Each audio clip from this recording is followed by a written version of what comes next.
ابھی نوری جماعت ابھی نوری جماعت تم ہو. حضرات گرامی اپنی نفس کا محاسبہ کرنا سیکھیں, اپنا حساب لگائیں. کیسے لگاؤں آپ بھی اپنے نفس کا محاسبہ کرنا سیکھیں. ایک عاقبت اندیش آدمی کو ایک دن اپنے گناہوں کو خیال آیا, سوچنے لگا ارے گناہ کرتے کرتے پوری زندگی میری نکل گئی, آج جا کے مجھے ہوش آیا ہے.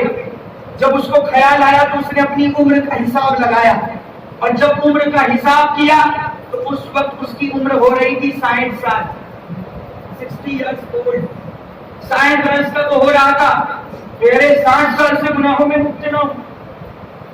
جب 60 سال عمر سامنے آئی تو اس نے 60 سال کے دن گننا شروع کیا کہ 60 سال میں دن کتنے ہوتے ہیں. جب 60 سال کے اس نے دن گنے تو ٹوٹل ہوا 21,500. 60 سال کے دن بنے 21,500, اور جیسے ہی 21,500 کا ٹوٹل آیا گش کھا کے زمین پہ گر پڑا, بے ہوش ہو گیا. جب تھوڑی دیر کے بعد ہوش میں آیا تو رونے لگا, ہائے میں برباد ہو گیا, ہائے میں ہلاک ہو گیا. اگر ایک دن کا ایک گناہ بھی گنوں, دل کے کھانوں سے اگر ایک دن کا ایک گناہ بھی گنوں تو میرے ٹوٹل گناہ 21,500. اللہ, ایک دن کا ایک گناہ بھی گنتا تو ٹوٹل گناہ 21,500 بنتے ہیں. لیکن حالت میری یہ ہے کہ میں نے ایک دن میں ایک نہیں کئی گناہ. آپ تو بندہ موبائل کھول لے, یوٹیوب کھول لے, کچھ بھی یوز کرتا ہو کھول لے, تو وہ اگر 5 منٹ بھی فون ہاتھ میں رکھے گا نا اس میں ایک نہیں کئی گناہ ہوتا ہے کہ نہیں ہوتا. پر کچھ لوگوں کی عادت یہ ہے کہ فجر کی نماز ہی دن کی شروعات ہی گناہ سے, اور وہ بھی گناہ کبیرہ, ایسا گناہ کہ نام جہنم کے دروازے پر لکھ دیا جائے. یہ حالت ہے. جو پڑھتے ان کی بات نہیں کرتے, جو نہیں پڑھتے ان کے لیے اللہ ہم سب کو پابندی ہے نماز پڑھنا. اگر ایک دن کا ایک بھی دن ہو تو 21,500. لیکن حالت یہ ہے ایک دن میں ایک نہیں کئی گناہ کیے ہیں. یہ کہنے کے بعد وہ پھر چیخ مار کے گرا تو اب اس کی روح پرواز کر گئی. یہ حساب میں بھی کر سکتا ہوں, یہ حساب آپ بھی کر سکتے ہیں, میں بھی کروں آپ بھی کریں. مجھے 29 سال 29 ایئرس پورے ہو رہے ہیں. 29 سال میری عمر کمپلیٹ ہو گئی, 30واں سٹارٹ ہے. میں اپنے آپ سے کہہ رہا ہوں اگر 29 سال کی عمر میں بالکل ایک دن کا ایک گناہ میں گنوں تو ہزاروں گناہ جمع ہوں گے. لیکن ہماری بھی تو حالت یہی ہے نا کہ ہم نے ایک دن میں ایک نہیں کئی کیے. تو سوچو کس کا بھی گناہوں کا انبار لگ چکا ہے, اور ہم کون سا منہ لے کے کل قیامت میں رکھتے گا. ہم کیا اپنا حساب لگائیں گے, ہم کیا محاسبہ کریں گے. اگر محاسبہ کرنا ہے آؤ امام حسن بصری سے سیکھو کہ اپنا محاسبہ کیا کیسے جائے. کون امام حسن بصری؟ جو مولا علی کے مرید بھی ہے, خلیفہ بھی. مولا علی کا خلیفہ ہوں. کون حسن بصری؟ جو مولا علی کے مرید بھی ہیں, خلیفہ بھی ہیں. کون حسن بصری؟ جنہوں نے 130 صحابہ سے فیض حاصل کیا. کون حسن بصری کہ جب پیدا ہوئے تو ان کو فاروق اعظم کے سامنے پیش کیا. فاروق اعظم نے حسن بصری کا چہرہ دیکھا تو دیکھتے ہی فرمایا عمر نے, ارے یہ تو بہت ہی اچھی شکل کا ہے, اس لیے اس کا نام حسن رکھو. حسن, جس نے حسن کا نام رکھا وہ فاروق اعظم. کون حسن بصری جن کی والدہ ام المؤمنین حضرت ام سلمہ کی کنیز تھی, جن کی امی ہماری ماں ام المؤمنین حضرت ام سلمہ کی کنیز تھی, ان کی والدہ کنیز تھی. آپ کا بچپنا ہے, آپ کی والدہ ایک دن کسی کام میں مصروف ہو گئی تو حسن بصری دودھ کے لیے رونے لگے. ام المؤمنین ام سلمہ نے گود میں لے لیا, اسراہ شفقت اپنا پستان مبارک حسن بصری کے منہ میں دے دیا, اور قدرتاً دودھ کے چند قطرے آپ نے پی لیے, اور انہی قطروں کی برکت سے اللہ نے ان کے سینے کو علم معرفت کے خزانے, اللہ تعالیٰ نے ان کے سینے سینے کو علم معرفت کے خزانے سے بھر دیا. کون حسن بصری کہ جن کے لیے ام المؤمنین ام سلمہ دعا فرمایا کرتی تھی کہ مولا میرے حسن کو خلقت کا رہبر بنا دے, مولا میرے حسن کو خلقت کا رہبر بنا دے. تو جن کے لیے ام المؤمنین نے دعا کی وہ حسن بصری. کون حسن بصری؟ جن کے خوف خدا کا یہ عالم ہے کہ حسن بصری جب اپنے مکان کی چھت پر اللہ کے در سے رویا کرتے تھے تو ان کے آنسو مکان کی چھت کے پرنالے سے بہہ کر راستے میں گرا کرتے.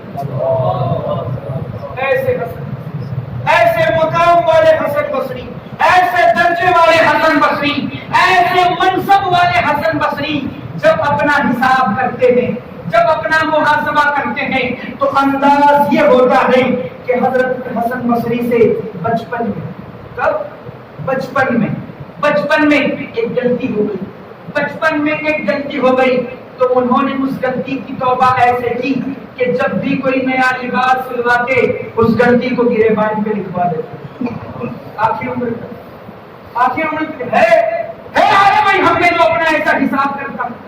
بچپن میں غلطی ہوئی حسن بصری سے, اس غلطی کو یاد کیسے رکھا کہ جب بھی کوئی نیا لباس سلواتے اپنے گریبان کو اس غلطی کو بھول کو لکھوا لیتے اور اکثر اس کو دیکھ کر رویا کرتے.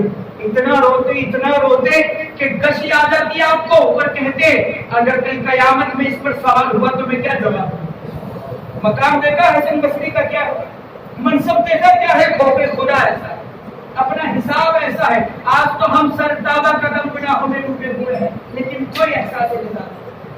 حضرت فاروق اعظم عمر, کون عمر؟ ستاروں کے تعداد کے برابر جس کی نیکی ہے وہ عمر, جن کے دنیا سے اچھا کام کیا وہ عمر, کیسرا کسرا جس کے نام سے اپنے محل میں کام پہ وہ عمر, جن کو دیکھ کر شیطان راستہ بدل کے وہ عمر. وہ فاروق اعظم اپنا حساب خود کرتے ہیں. کیسے کرتے ہیں؟ رات کو فاروق اعظم اپنا درہ, اپنا کوڑا اپنے پیر پہ مارتے ہیں اور پوچھتے ہیں بتا تو نے کیا کیا کیا, بتا تو نے کیا کیا کیا, بتا تو نے کیا کیا کیا. حضرت سیدنا احنف بن قیس روزانہ رات میں جلتا ہوا چراغ ہاتھ میں اٹھا لیتے اور چراغ کی جلتی ہوئی لو پر احنف بن قیس اپنا انگوٹھا رکھ دیتے, انگوٹھا جلتا رہتا اور وہ فرماتے جاتے اے نفس بتا تو نے یہ کام کیوں کیا, اے نفس بتا آج تو نے یہ کام کیوں کیا, اے نفس بتا آج تو نے فلاں چیز کیوں کھائی. ہے بھی آج ہم نے ایسا حساب کریں, گناہ کرنے کے بعد ہم اپنا حساب ایسا کرتے, ہم کیا حساب کریں گے؟ اللہ والوں نے تو اپنی زبان کا بھی حساب کیا, اللہ والوں نے تو اپنی زبان کا بھی محاسبہ کیا. یہ نہیں زبان ملی ہے تو بس بک بک کرتے رہیں, فضول باتوں میں وقت گزارے. امام غزالی بھائی کل قیامت میں لمحے کا حساب دینا, سیکنڈ کا حساب دینا ہے. سرکار امام غزالی رحمۃ اللہ علیہ نے منہاج العابدین میں ایک بزرگ کا واقعہ لکھا کہ وہ بزرگ مسلسل 40 سال سے رو رہے تھے.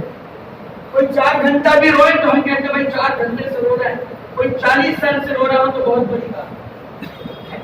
40 سال سے رو رہے وہ بزرگ, معاملات بھی ان کے ادا ہوتے ہیں, فرائض اور واجبات کی ادائیگی میں کوتاہی نہیں لیکن گریہ و زاری میں بھی کوئی کمی نہیں. 40 سال سے رو رہے تھے. 40 سال کے بعد آپ کے خادموں میں سے, آپ کے ساتھیوں میں سے کسی نے پوچھا حضور آج برسوں بیت گئے, آپ کو روتا ہوا ہم نے دیکھا, کبھی آپ کی گریہ و زاری میں کوئی کمی نہیں آئی, آخر اتنا کیوں رو رہے ہیں آپ؟ کیا یہ رونے کی کوئی خاص وجہ ہے؟ 40 سال سے آپ رو رہے, رونے کی کوئی خاص وجہ ہے؟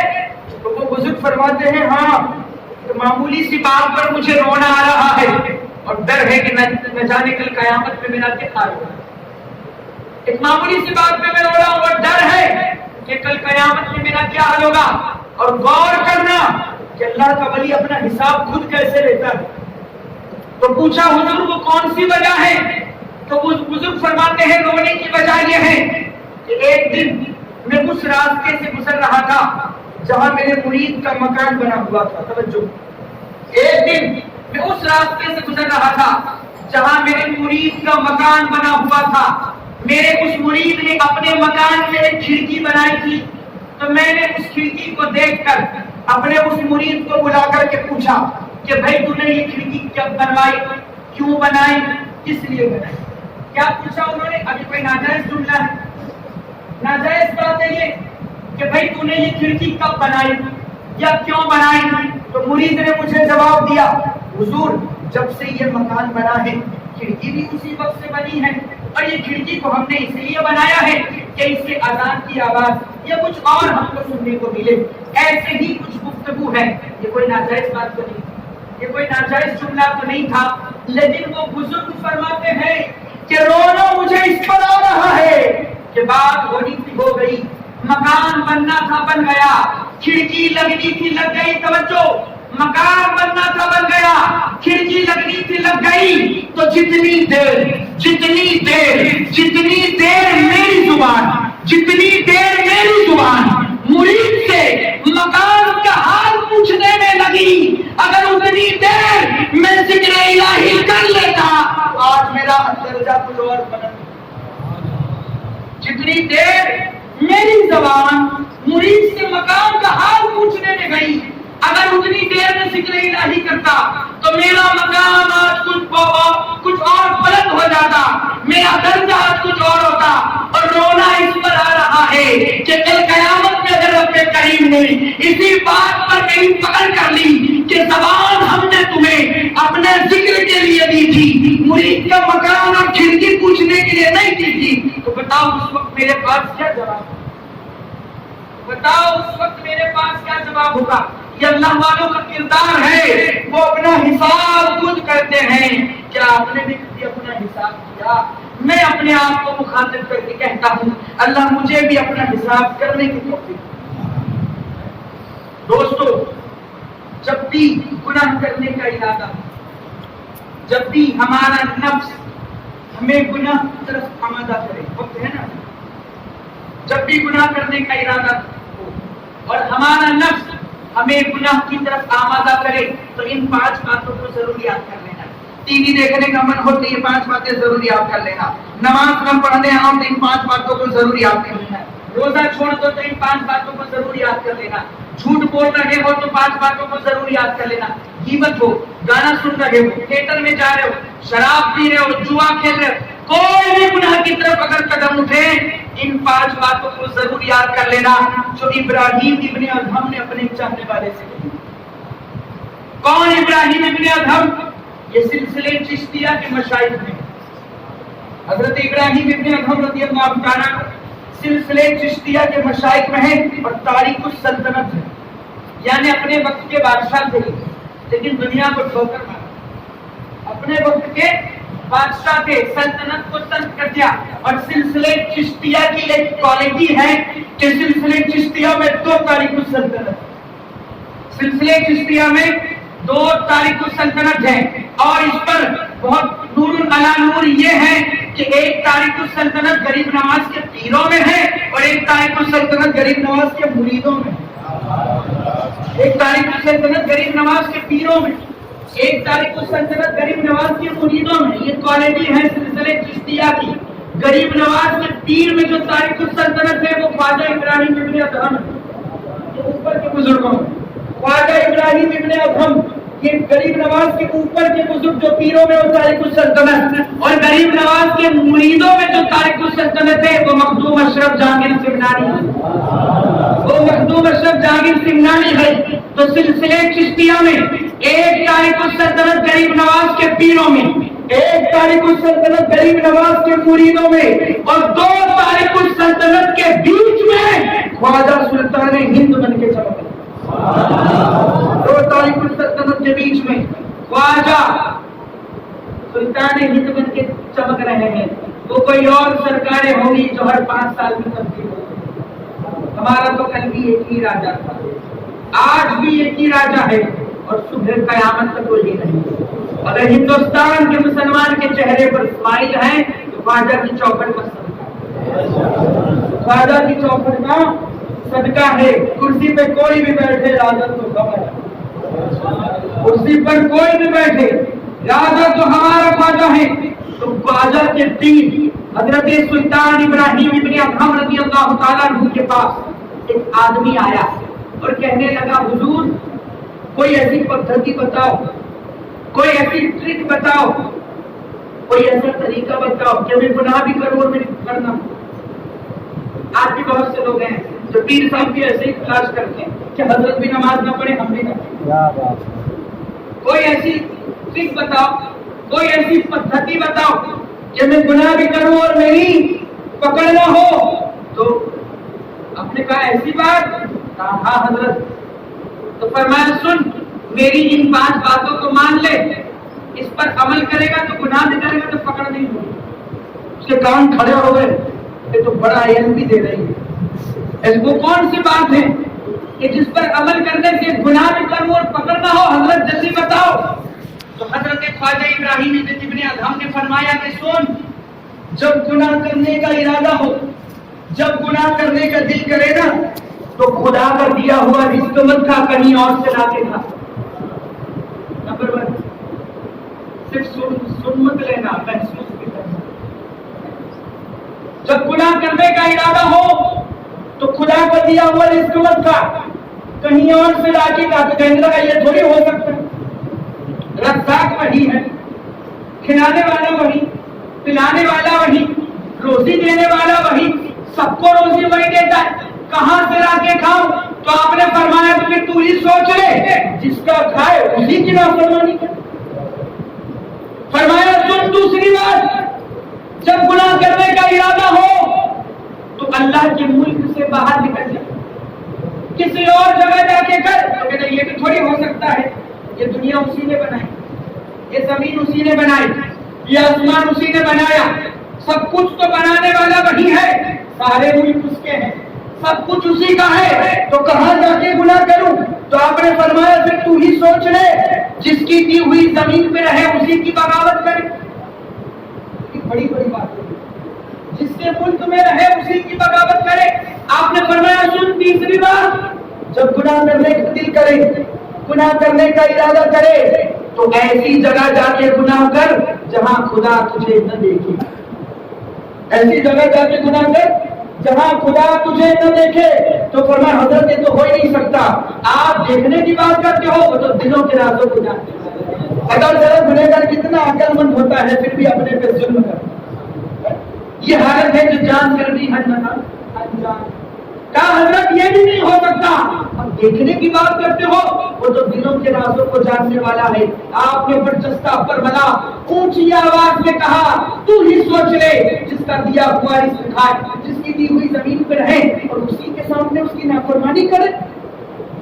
آپ نے فرمایا سن چوتھی بات, جب ملک الموت تیری روح قبض کرنے آئے نا, تو ان سے کہہ دینا رک جاؤ, ٹھہر جاؤ, تھوڑی دیر رکو, میں توبہ کر لوں, پھر روح نکال, میں توبہ کر لوں, پھر میری روح کھینچنا. تو کہا وہ مہلت کوئی تو کسی کو نہیں.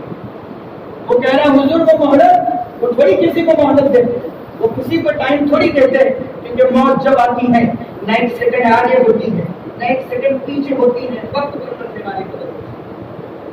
تو آپ نے فرمایا اتنا سب کچھ جانتا ہے کہ یہ جو وقت ہے نا, اس کو غنیمت جان, مرنے سے پہلے توبہ کر. جو مہلت ملی ہے نا, اس کو غنیمت جان اور مرنے سے پہلے توبہ کر لے. فرماتے ہیں سنا آخری بات, جب قیامت میں تیرے تعلق سے حکم ہو کہ لے جاؤ گھسیٹ کے اور جہنم میں ڈال دو, تو وہاں آ کر کے کھڑے ہو جاؤ, وہاں آ کر کے کھڑا ہو جانا کہ میں تو نہیں جاؤں گا, جیسے دنیا میں کرتا ہے تو بچہ, وہاں آ کر کے کھڑا ہو جانا کہ میں تو نہیں جاؤں گا. تو کہتا حضور وہ تو کھینچ کے لے جائیں گے, وہ تو گھسیٹ کے لے جائیں گے, وہ تو زبردستی لے جائیں گے. یہ ساری باتیں سمجھانے کے بعد آپ نے فرمایا بندے کل ملا کے تو ہی سوچ لے, کیا گناہ کرنا تجھے زیبا ہے؟ ارے آپ بھی سوچ لے, میں بھی سوچ لوں, کیا گناہ کرنا ہم کو زیبا ہے؟ وہ قدموں میں گر گیا سچے دل سے, اس نے توبہ کر لی. دوستو یہ بات صرف اس کے لیے نہیں ہے, ہمارے لیے, تمہارے لیے بھی ہے. بھی خدا کا دیا ہوا رزق کھا, اس کی دی ہوئی زمین پہ رہ رہے ہیں, تو خدا کا دیا ہوا رزق کھا کر اس کے ملک میں رہ کر ہم کیسے اس کی نافرمانی کر سکتے ہیں؟ کل قیامت میں ہم کون سا بھولے گے؟ کل ان قریب قیامت کا وہ 50,000 برس کا دن ہماری نگاہوں کے سامنے ہوگا, جہاں ہم کو لمحے لمحے حساب ہوگا, سیکنڈ سیکنڈ کا. یہ صرف کتابی جملہ نہیں ہے,